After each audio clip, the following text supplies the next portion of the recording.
ओम नमः शिवाय। ओम श्री गुरु माताय नमः। ओम श्री गणेशाय नमः। प्यारे भाई और बहनों,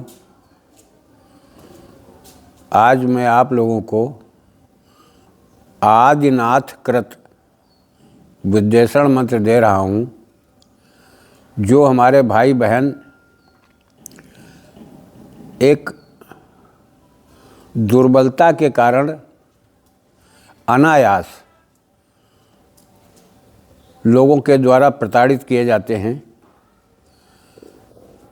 आज मैं ऐसे भाई बहनों के लिए ये प्रयोग दे रहा हूँ। इससे लाभ तुम्हें क्या मिलेगा, पहले ये जान लो। अगर इस मंत्र का अनुष्ठान आप करते हो तो देखो, विद्वेषण के कई रूप होते हैं। विद्वेषण उसमें भी किया जाता है जब कोई ग्रह ज़्यादा प्रभावित किया करे, तुम्हारा अहित होने लगे, तो उसमें भी जो तुम ग्रह को समझते हो कि मैं मनाने की कोशिश कर रहा हूँ, उसको अपने फेवर में लेने की कोशिश कर रहा हूँ, ऐसा नहीं होता है। वो भी विद्वेषण प्रयोग है। इस तंत्र मंत्र के रहस्य को थोड़ा समझने का प्रयास करो। वो भी विद्वेषण ही है कि तुम्हारी तरफ से वो विमुख हो जाए। ठीक इसी तरह से जब कोई दबंग आदमी किसी भी गरीब भाई बहन को नाजायज तरीके से प्रताड़ित करता है, क्योंकि उसके पास बल है, धन बल है, बुद्धि बल है, परिवार बल है, तो आप उससे कैसे लड़ोगे? जरूरी नहीं है कि कोई आप ऐसा कदम उठावें जो कानूनी रूप में, कानून के उसमें नज़र में दोषपूर्ण हो। ऐसा कतई मत करना। बर्दाश्त करो, समय का इंतज़ार करो और मेहनत करो। इसीलिए मैं शुरू से कहता चला आ रहा हूँ कि देखिए, शिक्षा बहुत ही अनिवार्य है। चाहे कार्य क्षेत्र हो, चाहे सर्विस के लाइन में हो, चाहे तुम अपनी कोई योजना को पूर्ण करना चाहते हो, तो भी शिक्षित होना बहुत आवश्यक है। इस चीज़ को ध्यान में रखो। ये लाइन भी इतनी खतरनाक है, इसके महत्व को समझने का प्रयास करोगे तो समझने क्या होगा। जब तुम शिक्षा नहीं है तुम्हारे पास, अर्थ का अनर्थ कर बैठोगे, नहीं समझ पाओगे। तो शिक्षित होना बहुत ज़रूरी है। अब आते हैं मंत्र पर। इस मंत्र के द्वारा देखो, दोनों प्रयोग हैं इसमें। तुम श्मशान में करना चाहते हो, वहाँ का विधान बदल जाएगा। तुम अपने घर में बैठ करना चाहते हो, अगर जैसे कि कोई शत्रुवत व्यवहार कर रहा हो, तुम्हारे पड़ोस का ही है, तो तुम्हें श्मशान जाने की ज़रूरत ही नहीं। तुम अपने घर में बैठ के करो। अब इसकी वाइब्रेशन को तुम्हें तैयार करना पड़ता है, उसकी ऊर्जा को तैयार करना पड़ता है।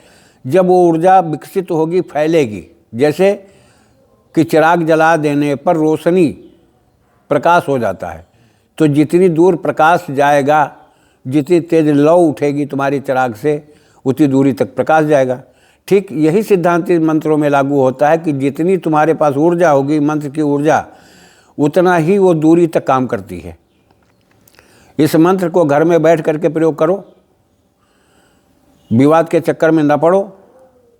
आपसी वैमनस्यता, कभी धोखे में भी दूसरे के बहकावे में लोग आकर के गलत कर बैठते हैं, ऐसा मत सोचो। बुद्धिमान हो, सभी पढ़े लिखे लोग हो, अपनी बुद्धि का सदुपयोग करो, दुरुपयोग न करो। अब मैं इसके सिद्धांत पर आ रहा हूँ। देखिए, समय आ रहा है, पतझड़ का समय हो चुका है। अभी नीम के पेड़ में बौर भी आएंगे, फूल भी आएंगे, फल भी आएंगे। तो इतना ध्यान रखना कि इसमें कोई विशेष ज़्यादा खर्चा नहीं लगता। खर्चा लगेगा तुम्हारा समय से, सिर्फ समय। मंत्र को कंठाग्र कर लीजिए, और जब नीम में फूल आने लगे तो जो झड़े, उनको झाड़ बटोर करके आप एकत्रित कर लें। फल आने पर फल ले लें, और थोड़ा सा नीम के तेल का भी इंतजाम करना पड़ेगा। देखिए, इसमें कोई कॉस्टली चीज़ें नहीं, लेकिन समय के इंतजार के हिसाब से होता है, क्योंकि ये ऋतु संबंधी चीज़ें हैं। समय आने पर अब घर में बैठ करके सबसे पहले आप आवाहन करें। आवाहन करने के बाद में आप नीम के गल्ले जो होते हैं, जो बीज निकलते हैं, लटकते हैं, उनको और फूल और तेल को ईमान दस्ते में फूलों को सुखा कर रख लीजिए, फलों को भी सुखा कर रख लीजिए, ईमान दस्ते में कूटिए, थोड़ा तेल डाल दीजिए और इसमें कुछ भी नहीं करना है। काली सरसों थोड़ी सी मिलाई जाती है, वो भी ज़्यादा से ज़्यादा 50 ग्राम मिला लीजिए। ये हवन सामग्री तुम्हारी तैयार हो गई। नीम के तेल का दीपक जरूर इसमें जलेगा। ये विद्वेषण क्रिया है, मेरी बात समझ लेना। दीपक जला करके आप बैठ जाइए। आप प्रथम एक माला जाप करें, 11 आहुति डाल दें। दूसरे दिन आप अपना समय देख लें। जब मंत्र कंठाग्र हो जाता है तो समय ज़्यादा नहीं लगता है। न ज़्यादा हो सके तुम एक माला नित्य, हारो मत, पिछड़ो मत, छोड़ो मत। अपने टारगेट को पकड़ो कि जब तक तुम्हारा कार्य नहीं हो खत्म हो जाएगा, जब तक कार्य पूर्ण नहीं होगा, तब तक मैं छोड़ूंगा नहीं। उस क्रिया को करते रहो। करते करते करते करते आपको पूर्ण सफलता मिल जाएगी। जरूरी नहीं है इसमें किसी का फोटो रखो, किसी का विग्रह रखो। दक्षिण मुख की तरफ बैठ करके आपको करना होगा, ऊन के आसन पर रहना होगा। चाहे रुद्राक्ष की माला से करो, चाहे स्फटिक की माला से करो, चाहे हकीक की माला से करो, कोई दिक्कत नहीं। लाल चंदन के माला से करोगे तब भी कोई दिक्कत नहीं, बशर्ते इसमें तुलसी की माला नहीं चलती। इस चीज़ का ध्यान रखना। अब मैं तुम्हें मंत्र बता दे रहा हूँ। देखिए, इस मंत्र की बहुत से मंत्र ऐसे हैं कि जो मैं यही देख रहा था कि शायद कोई कुछ इसके ऊपर हमारे कमेंट करे, लेकिन नहीं, कमेंट की कोई ज़रूरत नहीं। आप लोग खुश रहिए, प्रसन्न रहिए, कार्य को आगे बढ़ाइए, अपने कार्य क्षेत्र में प्रगति करो। मैं सिद्धांत बता दे रहा हूँ। चाहे वशीकरण का मंत्र हो, चाहे उच्चाटन का मंत्र हो, चाहे मारण का हो, जब किसी को बस में करने के लिए जिस मंत्र का प्रयोग करते हो, तो मंत्र के पहले ही जिसको बस करना होता है उसका नाम जोड़ दो। एक बार संकल्प लेना पड़ता है कि अमुक व्यक्ति निवासी फला, पुत्र फला का रहने वाला है, मैं उसको अपने बस में करना चाहता हूँ, इसलिए मंत्र का जाप कर रहा हूँ। उसके बाद आप प्रथम ही मंत्र के प्रथम उसका नाम जोड़ें। मंत्र आपका कामयाब हो जाएगा, आपको सफलता मिलेगी। अब उसी तरह से ये विद्वेषण मंत्र है। जैसे अब मंत्र मैं बता रहा हूँ, डिस्क्रिप्शन में बॉक्स में मैंने डाल रखा है, लेकिन फिर भी ओम अमुकम सहपुत्र। अब देखिए, सहपुत्र आ गया।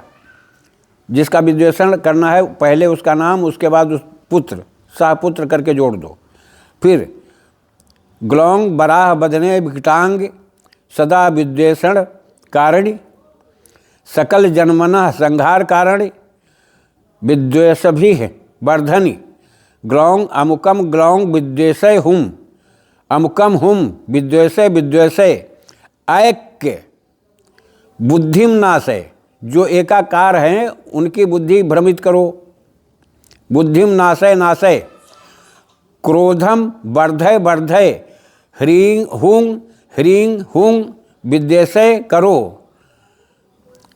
विकल बुद्धि करो।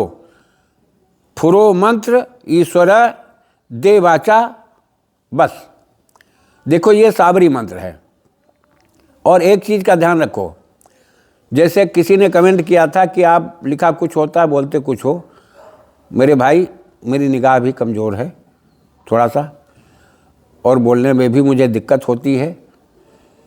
तो डिस्क्रिप्शन बॉक्स में मैं इसीलिए मंत्र डालता हूँ कि अगर मेरे बोलने में कोई त्रुटि हो तो क्षमा करें, डिस्क्रिप्शन में त्रुटि नहीं रखता हूँ, इसलिए कि अच्छे अच्छे विद्वान लोग मंत्र को पढ़ते हैं, जिससे हमारे ऊपर कोई आक्षेप न लगा सके कि आप गलत बताते हो। और तलाशोगे, हमारे हर मंत्र आपको शास्त्रों में विदित है, शास्त्रों से मिलेंगे, ऐसी कोई बात नहीं। मैं आपका ना समय बर्बाद करना चाहता हूँ, ना आपका विश्वास खोना चाहता हूँ। आप लगन के साथ करोगे, सफलता मिलेगी अवश्य। मैं अपनी वाणी इसी जगह विराम करता हूँ। सब लोगों के लिए मंगल कामना करते हुए जय राष्ट्र, जय भारत, वंदे मातरम।